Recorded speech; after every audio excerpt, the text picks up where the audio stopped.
So I just watched Rick and Morty and, well, it was something, alright. Oh hi! Welcome to So I Just Watched, the show that got stuck in the multiverse and came out of it with no adverse effects! Except for the crippling realization that our world is doomed and we'll all soon be dead. Wait a minute. That's the current day. Crap. Anyway, let's look at Rick and Morty, the adult animated sci-fi comedy that became a worldwide phenomenon.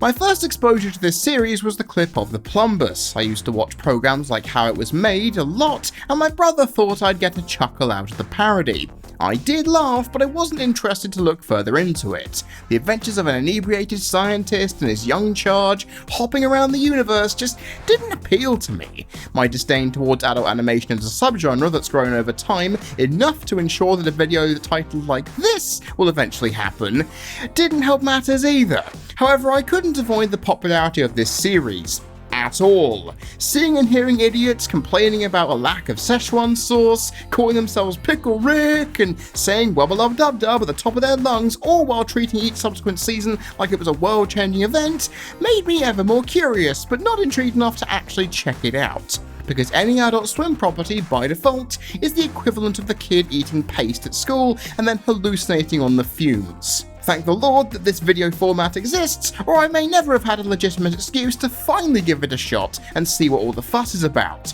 Does its first 4 episodes leave an impression worth keeping, or zapping it into an alternate dimension, losing it to the annals of space and time forever?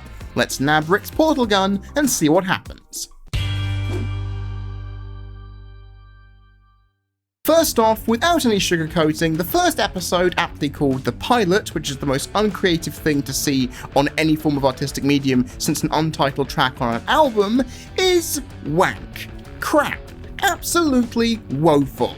And while these words are hyperbolic, I do have to step back a little bit and ring its praises for all it's worth, because as a pilot, I cannot fault its baseline reason for existence. It sets up the main characters, opposing personalities that will drive stories and further interactions forward, gives you the overarching conflicts to look out for, and have a general taste of what could lie ahead. It drip-fed you the barest minimum, and I can at least appreciate that it did its job structurally on that front.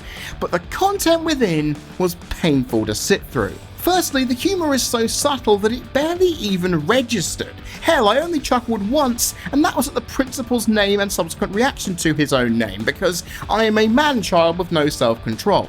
Secondly, the characters' initial impressions were so abrasive and coarse, they were enough to make Anakin's complaining about sand look like child's play.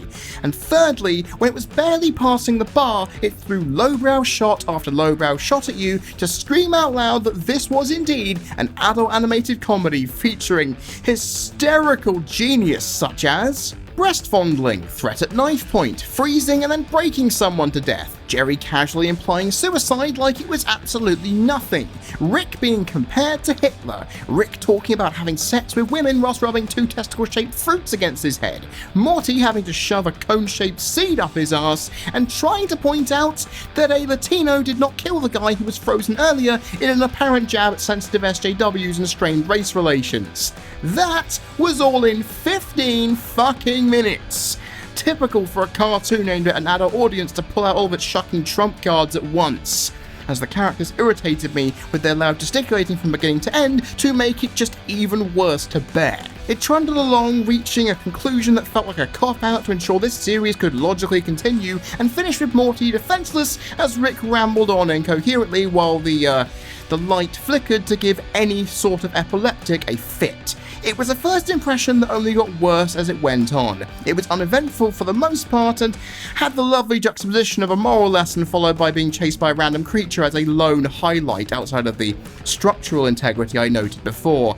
If I were watching this with no prior episodes available to me and not doing so for this show, I'd have stopped right there. It was that bad. This was the barest of bare bones episodes that did what it was supposed to, but left a really bad taste in my mouth that would take miracles to rinse out. Thankfully, the follow-ups Lawnmower Dog and Anatomy Park both left the pilot's lack of coherent substance at the door, supplying bountiful abstract parodies to contrast with the docile family drama that encircles Jerry's insecurities and the potential woes that Rick's inventions and brain could potentially conjure up. Both are perfectly balanced pace and tone-wise as they manage the A and B plots with astute precision, leaving ample time for both to give their all, occasionally combining so seamlessly that it all just works. I mean, if you're able to make deep conversations about humanity's faults, selective breeding, the rise of robots technically, and eugenics, waltz with a parody of Friday the 13th and Inception, as well as a humorous take on the Christmas spirit, family bonding and polyamory, against parodies of Fantastic Voyage and Jurassic Park, and have them not clash jarringly,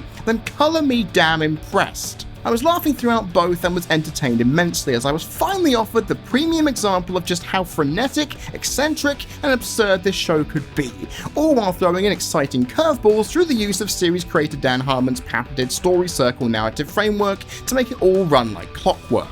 And to add another cherry to this collective sundae, the episode's core conflicts and plots wrapped around it in such a satisfying way that I just wanted to see what was happening next. It was also concise, also fantastically implemented.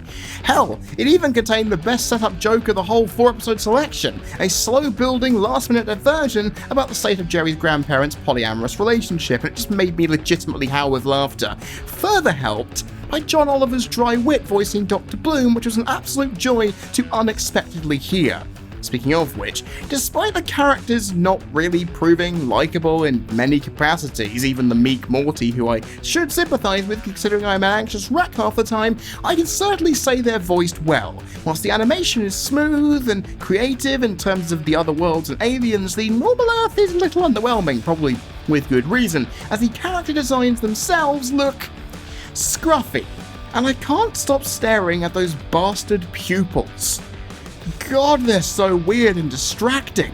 Anyway, these two more than made up for the premiere's woeful performance, leaning on the further aptly titled M. Night Shyamalan Aliens to cap it off with something worthwhile, and well, it got it half right. The journey of Rick and Morty inside an alien simulation was quite fun as they leaped through the Zagarians' plan to steal Rick's dark matter concoction, as the title of the episode symbolised that yes, the constant twists of being inside a self-contained series of simulators leads you astray and leaves you asking questions of a show that has already preconditioned you to not believe everything you see, a decision that was rather smart in its execution right to its end. However, any moment with the blissfully unaware Jerry was meant to supply some comedic relief, and I fully understand that, but more often than not it soured any excitement I had, slowing this episode to a crawl and making me so disinterested that the formula of Shyamalan that the episode was meant to mock fell on deaf ears the second or third time it hit. All because Jerry's confidence and the subsequent lack of it was cringy, awkward, and totally at odds with the off-the-wall antics that had occurred around it. Oh, and that rap was also doubly cringe. Yikes. All in all, it combined the best qualities of the prior 2 episodes with the worst of the first to give me what was quite a well-rounded display of all this show could potentially give me, both good and bad. So after all that, would I recommend Rick and Morty? Honestly, you've probably already seen this show at home. I don't think you need to be convinced. As for me, well, meh, it's okay. After finally giving this show a chance, I can see why many love it, and just by looking at its opening title sequence, yeah, this thing doesn't hold back. It's over the top, zany and loud, abundant with wild antics combined with sincere moments of moral clarity and sharp, biting words and humour that are laced within it to ensure that if you go in searching for something, you probably aren't going to be disappointed. However, despite that sounding like a coherent recipe for success, this show's boundlessness is let down by the subgenre parameters that it's housed within. This is an animated show made for adults after all, and the fact that it made leaps to provide the overzealous, gross-out comedy that this genre has become famous for, fittingly coming from Adult Swim, who revel in it, meant that it got saddled by the liberty of its excesses to where every laugh was accompanied by bemusement at why certain things were shown, said, or implied. Personally, I could have done without Summer wanting a 3-way with her grandfather and brother in an incestuous deranged sex dream, thank you very much. Or at least thank God it was implied, or I would have lost my lunch. Either way, this show excels when giving you all the madness concentrated into situations that have boundaries available to contain them, and when applied with a tonal opposite, it provides the kind of thematic and narrative balance that many series are profoundly jealous of, all while showing just how laboured this can be when saddled with the more awkward or lacking equivalents to displace and throw itself asunder. If Lawnmower Dog and Anatomy Park are examples of this show at its peak, I would want to watch more, as it seems there is definitely something broader afoot. If robotic sentient dogs in a theme park inside a human body are the appetizers in this series, you'd be dying to want to see what a main course would look like. However, if they are as empty as the pilot or as disjointed as M. Night Shyamalan Aliens was, I would become slightly fearful at just how inconsistent a show like this could become. There is no doubt, however, as to why this is as successful as it is, because of the core framework it built for itself, but I'm still unsure whether I want to strap myself in and embrace it or not. I've been Freddie Thomas, you've been people watching, this is the CC Network, and I'll see you all next time.